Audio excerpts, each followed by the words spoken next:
But it's a great question, and I think it's one we all want to actually hear this side answer. What are the consequences of inaction? Now, you've said already you don't think they're vital, but what are they? Richard Falkenrath. Well, first, it's not as though we're inactive. We're doing something. It's just not making any difference. And there's two halves. And this has been the case for a long time. I mean, this has been how long ago was it that President Obama said he needs to go, Assad needs to go?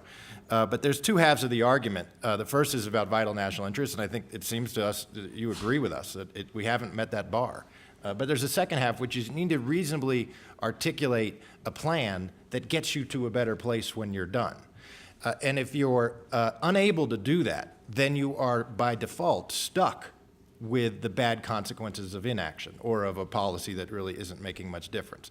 And so, in fact, the onus is on you to articulate an alternative plan that gets us somewhere. When, interestingly, I mean, Chairman of the Joint Chiefs of Staff just have to testify to this effect for his confirmation hearing, and he basically said there isn't one. And he went through 6 different options, and he said none of them work. Nigel Schoenwald.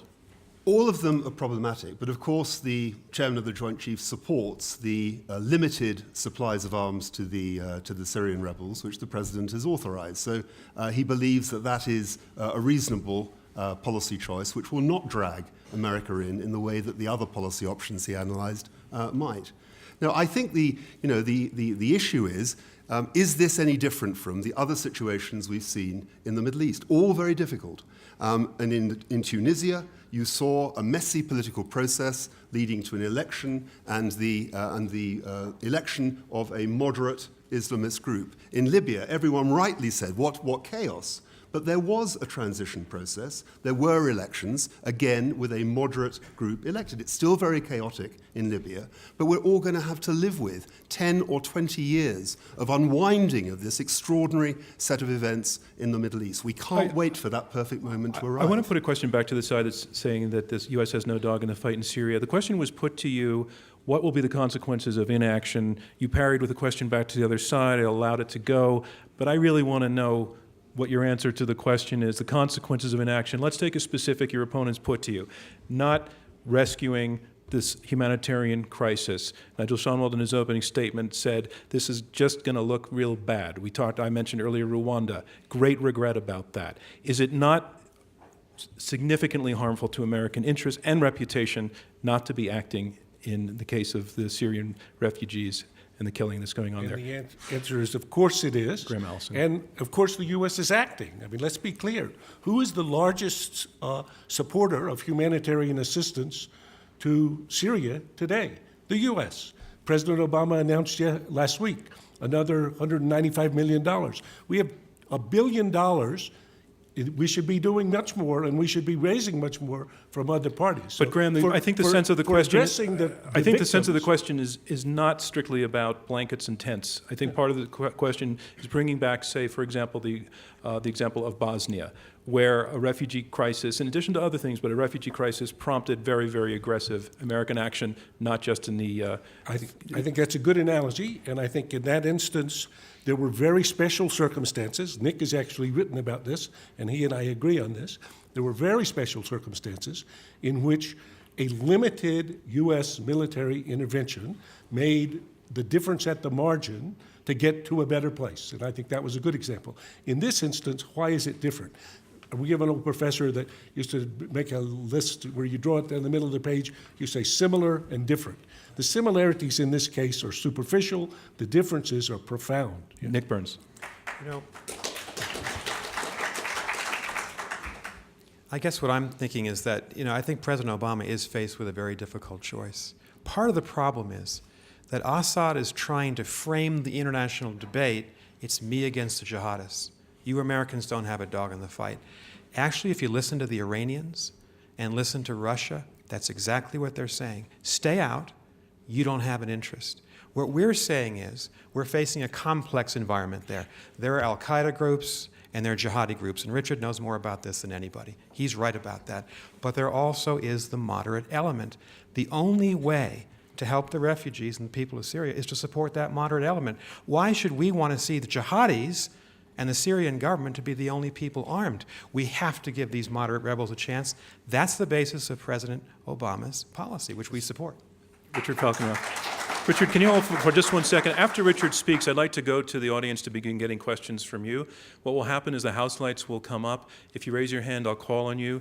A mic will be brought to you. If you could stand up, you'll be recorded and filmed, so if you could just state your name and ask a question that's terse, that doesn't take more than 30 seconds or so, that really keeps on point, that gets these teams to debate on this matter, and I really will discourage you from debating with them.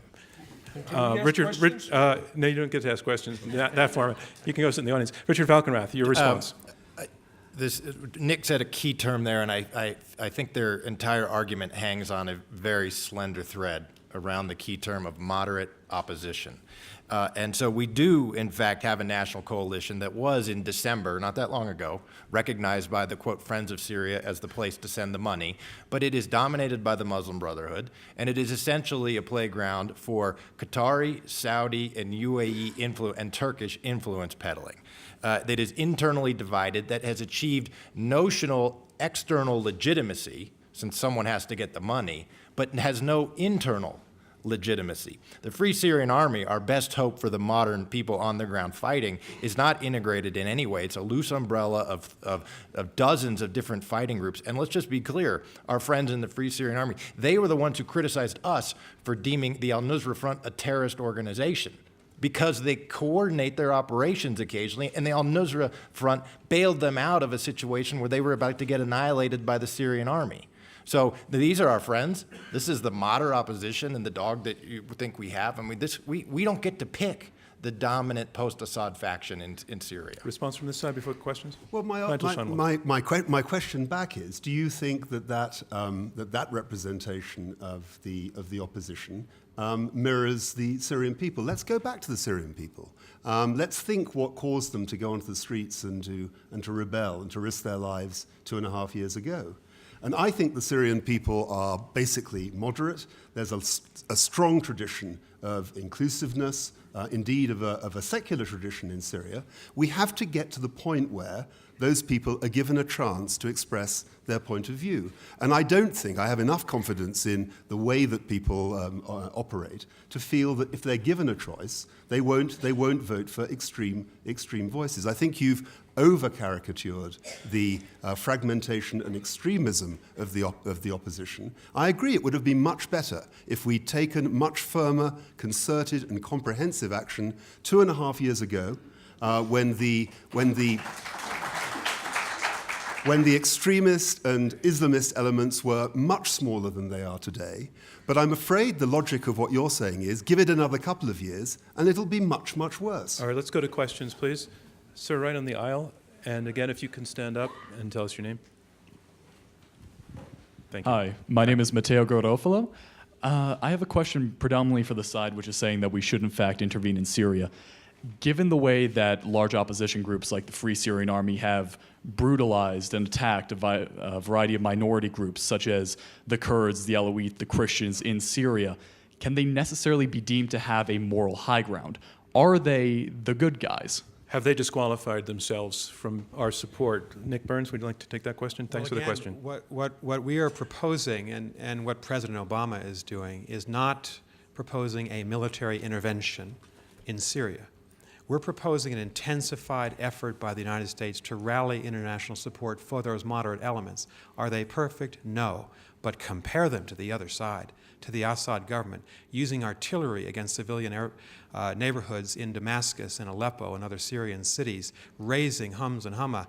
Bashar al-Assad did that, as his father did in 1982. So there's a big difference between the Syrian government and the moderate rebel forces, and in that relative light, they are the good guys. But do we need to be concerned about, as the questioner asked, the nasty stuff they've done? I mean, deeply concerned? Sure we do. And as I said before, neither of these sides are pure, but there is a difference. And, you know, I think that what all of us are struggling with is that, you know, there is a risk of doing things, and there are a lot of risks involved in what we're proposing, what the president is doing. We just think if we do nothing, the status quo continues. The real victims of that will be those 6.8 million Syrians who've lost their home or lost their job or can't live in the way they want to live. And so they're the people we got to keep focused on. On each of these questions, I'll give the other side a chance to jump in if you want to, or we'll go back to questions. Graham Allison, Very take it. briefly, I think the question was right on target, and I think to Nick, we're not doing nothing. Nobody's proposing doing nothing. As I said before, we're the largest humanitarian assistance being provided. We're trying to work with the neighbors. The U.S. military is currently in Jordan and Turkey, trying to prevent the spread of the violence. We're currently trying to work with an international coalition to get negotiations going. We've been trying to get a peace negotiation in which the Russians would be co-hosting some negotiated outcome, which is our best hope. All those things we're doing, not successfully, I would say. So the question is, if it continues in this way, with the killing and all the other things that we find as negative impacts for us, is it so important to us that if the only way to secure our interests is military intervention, we should do so? And we think the answer is, unfortunately, no.